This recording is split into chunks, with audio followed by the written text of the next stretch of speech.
Good morning everyone, this is Charlie with eTouch Services, and in this video I am going to show you how to utilize Cpanel to quickly and easily install WordPress. Now if you're in a hurry, you can look at the description below for some quick and dirty instructions. I said dirty. Instructions on how to do this. Anyway, don't forget to like and subscribe, and for the rest of you, crack-a-doo, have a slice, enjoy the view, and let's get started.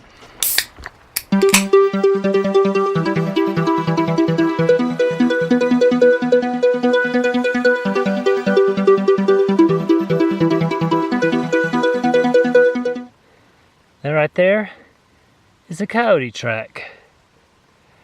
Looks like he was heading that way. Okay, let's get down to the nitty-gritty of installing this WordPress on our website. And in this example, what we have here is, let me switch to my browser. Okay, in this example, what we have is we currently have an existing website, and that is etouchservices.com. This is our existing website. So when we install WordPress, we don't want to necessarily just mess up our current website. What we want to do is we're going to install it in a subdirectory, and that way we can mess with it, work on it, and get it finished, and then we can move it to the root directory or redirect the website to that root directory that we did install it. So let's browse to wordpress.org/download, and you can go ahead and click the download WordPress, and the current version here is 4.73. So what you want to do is you want to download that and save it to your disk, and then once you've done that, I've already done that so I'm not going to do it again, and once you've done that, you want to you're going to want to go to your cPanel, which is normally located at yourdomain.com or .org or whatever it is /cPanel, and then you'll log in with your credentials from there. And then once you're logged into cPanel, it should look something like this. It may have a different theme, look a little different, but in general it's the same thing. Now what we're going to do, first thing we're going to want to do is we're going to click on this file manager, and we're going to open that up. And then once that's open, what we're going to do is we are going to click on the upload link, and we're going to upload our WordPress and our 4.73 here. We're going to upload this. Click open, and now it is starting the upload, and as soon as that's done, we'll be able to extract it in the directory. So we'll wait for that to finish. Okay, now that that's been downloaded, we're going to return to the directory, and we can see our zip file right here. We're going to select that, and we're going to go ahead and click on the extract, and we're just going to go ahead and extract it right here into the public HTML directory. And that, as you can see, created a new directory called WordPress. We can go ahead and remove this right here. We'll just go ahead and just delete that.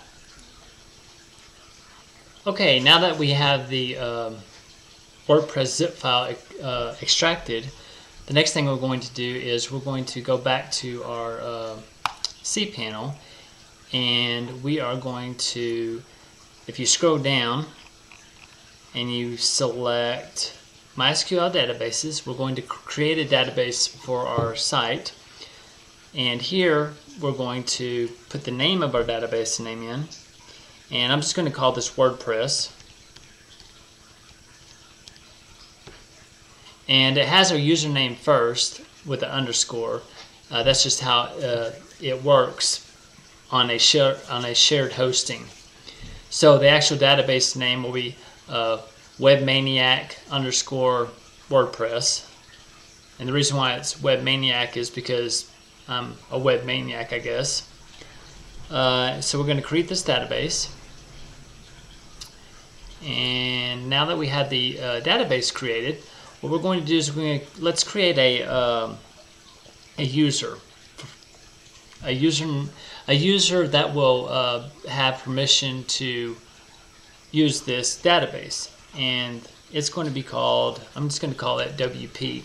So it's going to be webmaniac _ WP will be the user, and I can put in a password. You want to do a good secured password, so I'm going to come up with something good.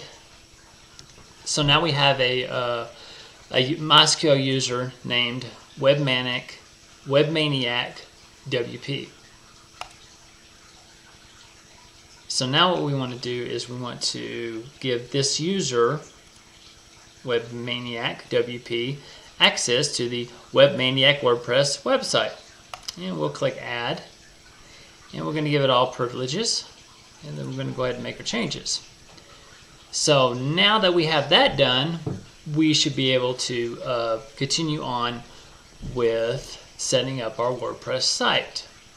So the first thing I want to do here is, since this is going to be what I'm going to do is, this is going to be a development.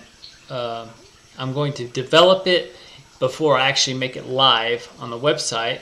I'm just going to rename this. This can be named whatever you want. Doesn't have to be WordPress. I'm just going to rename this directory to DEVEL. And this is going to be my development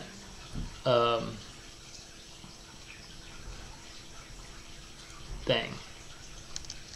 Hang on a second. Let's get this. DEVEL. Enter.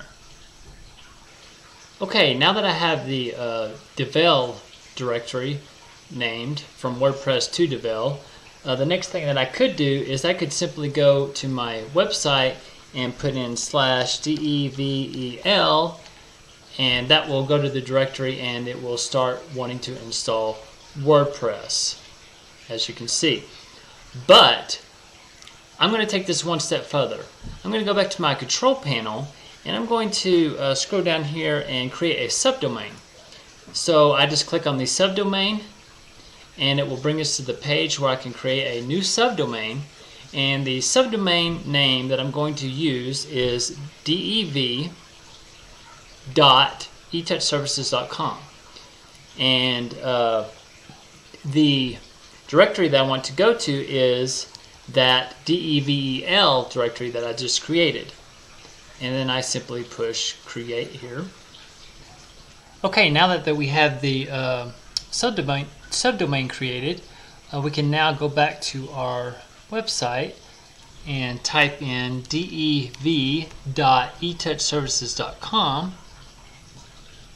Hit enter, and this should direct us to our WordPress installation page.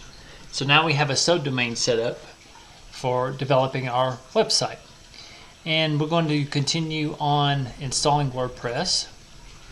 We'll click continue. Let's go. The database name is webmaniac _ WordPress. Our username was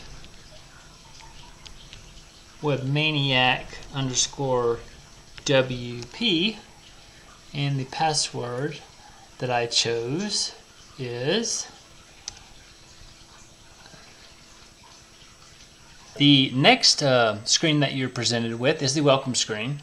This is where you want to enter your site title, a username for the administrator, your password, and make sure that it's not a weak password. You do not want your website hacked.